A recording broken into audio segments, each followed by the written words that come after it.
महज़ 8 सेकंड में क्या आप अपने आप को सही और किसी और सामने वाले को गलत साबित कर सकते हैं? क्या ये कहीं किसी भी तरीके से मुमकिन है?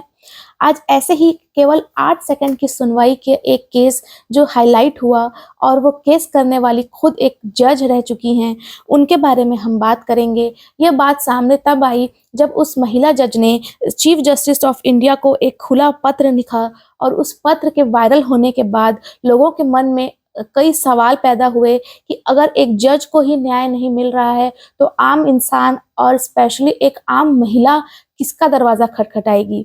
इस महिला जज ने चीफ जस्टिस ऑफ इंडिया को खत लिखा, उसके पहले उन्होंने कई दरवाजे खटखटाए, उन्होंने हज़ार से ज़्यादा मेल्स किए अपनी कंप्लेन को लेकर, उन्होंने हर तरीके की कंप्लेन अपने दायरे में रहकर, अपने सारे नियमों में रहकर उन्होंने अपने लिए न्याय माँगा, मगर उनके लिए जब सारे दरवाज़े बंद हो गए, तो उन्होंने एक ओपन लेटर लिखकर अपने लिए इच्छा मृत्यु की माँग की, चीफ जस्टिस ऑफ इंडिया को अपना गार्जियन मानकर। आज हम इन्हीं के बारे में चर्चा करने जा रहे हैं। ये एक फीमेल जज हैं, जिनकी उम्र लगभग 31 साल के आस-पास है। ये लखनऊ से बिलॉन्ग करती हैं। इन जज का नाम गोपनीय है क्योंकि गोपनीय रखने की माँग की गई है और हमें उसकी रिस्पेक्ट करते हुए उसे गोपनीय ही रखना चाहिए। इस जज ने एक ओपन लेटर लिखा 15 दिसंबर 2023 को चीफ जस्टिस ऑफ इंडिया को, और उस लेटर को जब वो लेटर वायरल होने लगा और लोगों के बीच आने लगा, तो लोग इसके लिए जानने को इच्छुक होने लगे कि आखिर ये सारा माजरा है क्या। नमस्कार, मेरा नाम आयशा मेमन थापा है। आज हम इसी लेटर को विस्तार से पढ़ेंगे और इसके पीछे की छोटी-सी जो एक कहानी है उस जज की, जिन्होंने थक हार कर लास्ट में इच्छा मृत्यु अपनी ज़िंदगी को ख़त्म करने की परमिशन के तौर पर यह लेटर लिखा है, उसके पीछे का सच। हम ये मामला डायरेक्ट सुप्रीम कोर्ट और हाई कोर्ट और जजों से जुड़ा हुआ है। इसके बारे में हम अपने तरफ से कुछ भी नहीं जोड़ सकते। तो सबसे पहले तो मैं आपके साथ वो लेटर शेयर करना चाहूँगी जो उस महिला जज ने लिखा और जो अब वायरल है। वो लिखती हैं लेटर में, प्रेषक पीड़ित महिला जज, बांदा, उत्तर प्रदेश। फिलहाल उनकी पोस्टिंग बांदा में है। सेवा में honourable chief justice of India, supreme court, नई दिल्ली। विषय है चीफ जस्टिस ऑफ इंडिया से इच्छा मृत्यु के लिए निवेदन और देश की सभी वर्किंग महिलाओं के लिए एक खुला पत्र। ऑनरेबल लॉर्ड जस्टिस, मैं इस पत्र को बेहद दुख और पीड़ा के साथ लिख रही हूँ। इसे लिखने का कोई और मकसद नहीं है। मैं सिर्फ अपने guardian chief justice of India से अपनी कहानी बयां करके अपनी इच्छा मृत्यु के लिए प्रार्थना करना चाहती हूँ।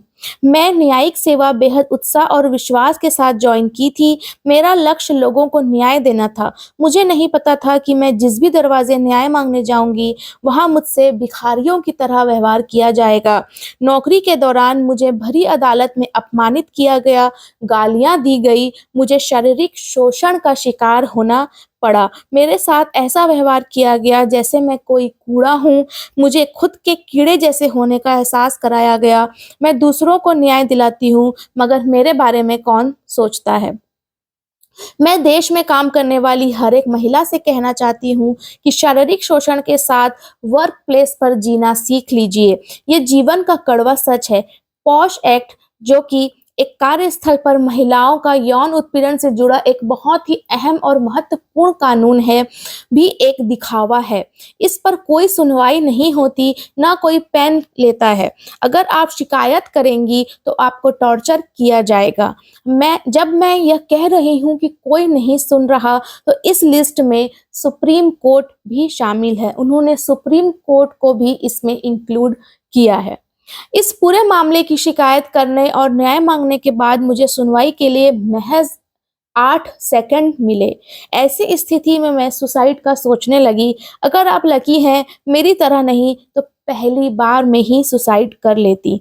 उन्होंने अपनी निराशा और किस तरीके से उन्होंने स्ट्रांग रहकर इस चीज़ को झेला है, वो इस लेटर के ज़रिए बयां किया है। आगे वो लिखती हैं, अगर कोई भी महिला सिस्टम के खिलाफ लड़ने के बारे में सोचती है, तो मैं बता दूं कि मैं ऐसा नहीं कर सकी, जबकि मैं स्वयं एक जज हूँ। न्याय की बात तो छोड़ ही दीजिए, मैं अपने खिलाफ हुए शोषण की निष्पक्ष जांच तक नहीं करा पाई। मैं महिलाओं से यह कहना चाहती हूँ कि वो एक खिलौना है। मेरे सीनियर जज और उनके सहयोगी ने मेरा शारीरिक शोषण किया, मुझे रात में मिलने बुलाया। मैंने इसकी शिकायत 2022 में इलाहाबाद हाई कोर्ट में की, लेकिन आज तक कोई एक्शन नहीं हुआ।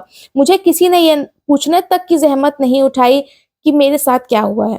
जुलाई 2023 में मैंने हाई कोर्ट की इंटरनल कंप्लेंट कमेटी से शिकायत की। मैंने 6 महीने में हज़ारों मेल किए, तब जाकर आरोपियों के खिलाफ जांच शुरू हुई। और जो जांच शुरू हुई है, मुझे उसके बारे में बताने में शर्म आती है, क्योंकि जिनके खिलाफ जांच होनी थी, उनके ही अधीनस्थ को इस मामले में गवाह बनाया गया। यह मेरी समझ से परे है कि गवाह आखिर अपने ही बॉस के खिलाफ कैसे बयान देगा। आखिर कमेटी ऐसा कैसे सोच रही है। किसी भी जांच का यह बेसिक नियम है कि उसके गवाह की रिपोर्टिंग आरोपी के पास नहीं होनी चाहिए। जांच के दौरान जज जिन पर आरोप है उनका ट्रांसफर किया जाना चाहिए था, ताकि वो गवाह और सबूतों को प्रभावित ना कर सकें। मुझे लगता है कि मेरी ज़िंदगी, मेरा आत्मसम्मान और मेरी आत्मा मर चुकी है। मैं लोगों को कैसे न्याय दे पाऊँगी, जबकि मैं खुद निराश हो चुकी हूँ। मेरे अंदर अब और जीने की इच्छा नहीं है। मैं 1.5 साल से ज़िंदा लाश की तरह हूँ।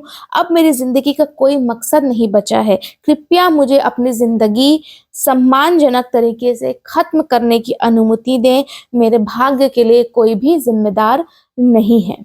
धन्यवाद। पीड़ित महिला जज 15/12/2023। इस लेटर के सामने आने के बाद लोगों में हड़कंप मच गया कि अगर एक जज की यह स्थिति है, अगर एक जज को न्याय के लिए इस तरीके से दर-दर भटकना पड़ रहा है, तो एक आम महिला की तो क्या ही बात हम करेंगे इस देश के न्याय के सामने।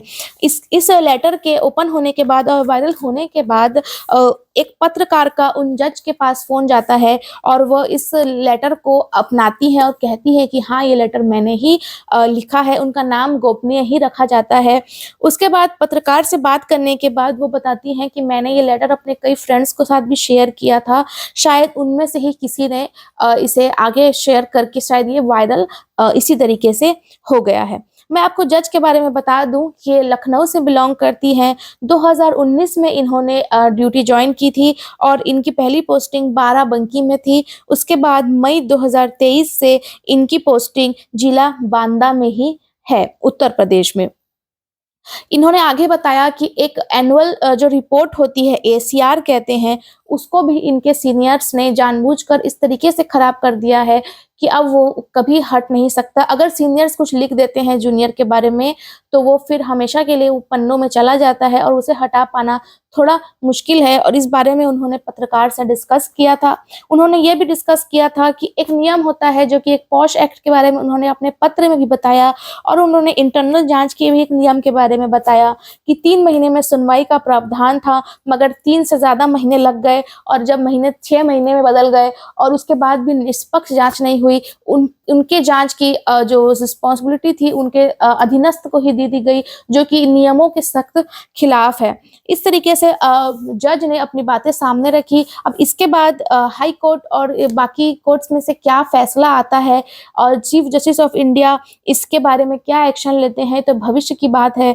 मगर आप और हम यही सोच सकते हैं कि ये कितनी शर्मनाक किस्म की बात है कि एक महिला जज को ही न्याय के लिए इस तरीके से दर-दर भटकना पड़ रहा है। और वो उन्होंने क्या कोशिश नहीं की होगी, उन्होंने हर तरीके से कोशिशें की, जिस तरीके से उन्होंने लेटर में भी मेंशन किया है, और उन्होंने अपने स्ट्रॉन्ग रहकर हर तरीके से उन्होंने लड़ने की कोशिश की, मगर वो इस कदर निराश हो चुकी हैं कि अब वो इच्छा मृत्यु की माँग कर रही हैं।